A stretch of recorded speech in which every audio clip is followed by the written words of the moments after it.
윤석열 인수위 본격 발진 공동정부 시험대. 오늘 이제 윤석열 대통령 당선인이 첫 출근하는 날이겠군요. 통이동 금융감독원 연수원에 윤석열 당선인의 집무실도 마련이 됐습니다. 그곳에 이제 인수위 사무실도 꾸려지게 되는 겁니다. 윤석열 당선인이 주말에 기자회견을 했습니다. 안철수 대표를 인수위원장으로 낙점을 했습니다. 들어보시죠. 안철수 대표는 저와 국정운영 가치와 철학을 공유하고 선거 이후에도 제가 요청해서 먼저 자리를 가진 바 있습니다. 안 대표도 인수위원회를 이끌 의지가 있고 저 역시도 적임자라 판단했습니다. 권영세 의원은 풍부한 의정 경험과 경륜으로 지난 선거 과정에서 유능하고 안정적인 리더십을 보여줬습니다. 자, 윤석열 대통령 당선인이 말씀드렸던 것처럼 오늘 첫 출근을 합니다. 당선인 신분으로 첫 공직 업무인 셈이죠. 출근길 저희 현장에 카메라 나가 있습니다. 함께 보시죠.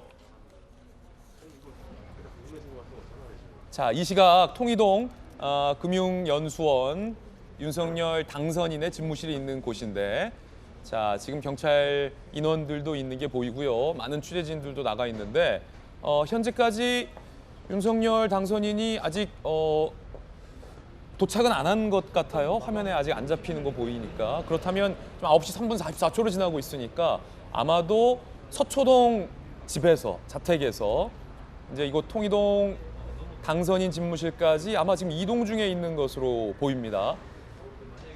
지난 박근혜 전 대통령 당선 직후에 도 이 통이동 금융연수원 건물에 인수위가 차려졌고 제가 그때 인수위 출입 기자를 한 바 있습니다. 자, 김병민 대변인님, 예. 지금 당선인이 자택에서 나와서 아마도 이동 중이겠죠, 집무실로? 오늘 첫 출근이죠? 오늘 첫 출근이고요. 오늘 오전에는 또 안철수 위원장과 차담회 등도 다 예정이 돼 있기 때문에 네. 바쁜 하루를 보낼 수밖에 없을 것 같습니다. 그러면 안철수 인수위원장도 인수위원장으로 첫 출근? 네, 맞습니다. 이 통이동에 안철수 인수위원장에 대한 사무실도 있고 또 윤석열 당선인에 대한 집무실도 있기 때문에 아마 오늘 이곳에서 보여지게 되는 출근에 대한 장면, 그리고 이 집무실에서 어떤 얘기들을 오가는지에 대한 모든 일들이 언론의 초미의 관심사가 진행될 것으로 보입니다. 대통령 당선인하고 인수위원장하고 오늘 차 마신다고요? 오늘 차담회가 기획이 돼 있는데요. 인수위원장도 그렇고 어제 발표됐던 인물들이 권영세 부위원장도 발표가 됐고요. 그렇죠.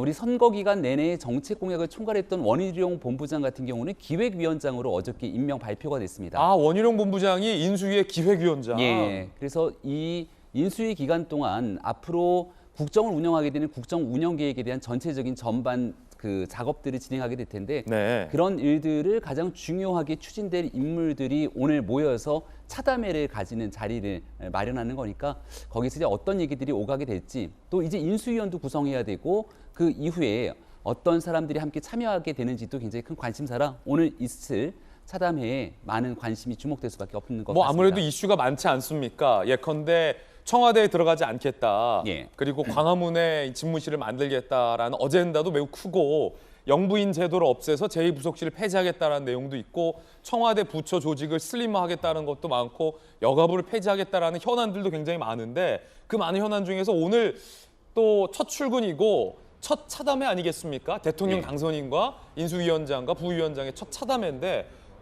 대변인께서 워낙 또 가까우시니까 뭐 어떤 얘기를 할까요? 차담회 때 잠시 후에 오전 중에. 인수위 구성에 관한 얘기들도 있겠습니다만은 국정을 끌고 감에 있어서 가장 우선적으로 실행해야 되는 내용이 무엇일까에 대한 언급들도 있지 않을까 싶습니다. 네. 윤석열 당선인이 지난 여름에 정치 참여를 선언하고 그리고 경선에 뛰어들 때부터 가장 국정의 현안 중 최우선순위를 뒀던 것은 코로나19에 대한 위기 극복이거든요. 네네. 그래서 이번 인수위에도 코로나 위기 대응에 관한 TF가 따로 만들어져 있고 어허. 인수위원장인 안철수 위원장도 코로나 극복을 위한 여러 가지 내용들을 수차례 언급한 바 있기 때문에 안철수 인수위원장, 바이러스 전문가. 네, 안철수 위원장 같은 경우는 코로나 위기 극복을 위한 재원을 위해서 특별회계를 마련하자고 언급한 바도 있고요. 예. 이 코로나 팬데믹이 이번이 지나가더라도 지속적으로 또 다른 팬데믹이 올 가능성이 높기 때문에 네. 과학에 근거한 이 내용들을 정부가 실질적인 시스템을 만들어야 된다고 주장을 한 바도 있습니다.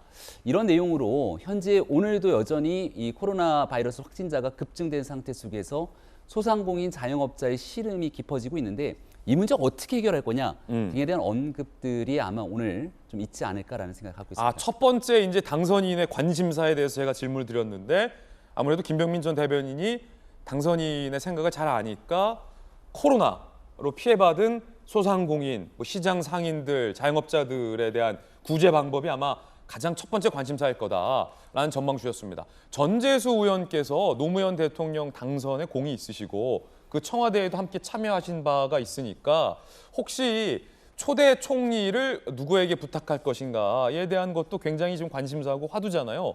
뭐 안철수 위원장이 맡을 것이다라는 얘기도 있고 다른 분이 물망에 오른다라는 뭐 일각의 보도도 있는데 뭐 어떻게 보십니까? 그런 얘기들 자연스럽게 오고 가겠죠. 총리에 관한. 글쎄 아마 조금 이런 감이 없지 않아 있어요. 아직은 총리에 대해서 좀 이르다. 예, 그럴 겁니다. 왜 그러냐면 일단은 인수위원회, 저도 이제 노무현 대통령이 계실 때 대통령직 인수위원회에서 이제 그 일을 했었는데, 그렇죠. 예, 그때 대체적으로 보면 이쯤 되면 아마 인수위의 그 인력도 이제 다 배치를 해야 되고, 그다음에 인수위원장이 정해졌기 때문에 앞으로 5년간의 어떤 국정 운영의 큰 그림을 그리게 되어 있습니다. 네. 그렇기 때문에 그 부분에 대한 좀 이제 논의가 있을 것 같고, 그 부분이 좀 정리가 되면 그 총리를 비롯해 가지고 윤석열 행정부의 일기 내각에 대한 네. 구체적인 인선 이야기가 아마 논의가 될 수 있을 것 같고요. 일단 인수위는 저도 이제 경험을 해봤지만 이게 욕심을 많이 가지면 안 됩니다.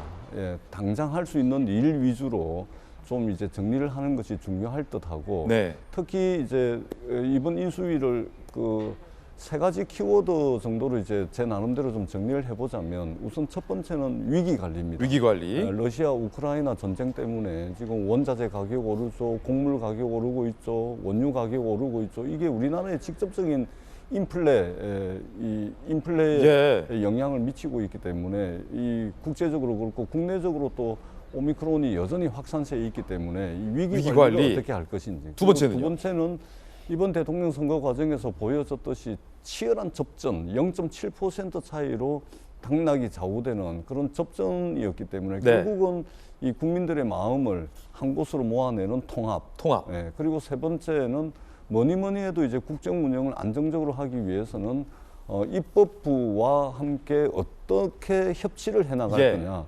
바로 저는 이 세 가지라고 보거든요. 적어도 이 세 가지에 대한 큰 그림을 인수위원회에서 좀 마련을 하면 저는 인수위원회가 제 역할을 다한 것이다 이렇게 예. 생각을 합니다. 상당히 좋은 조언, 어드바이스를 전재수 의원께서 주셨습니다.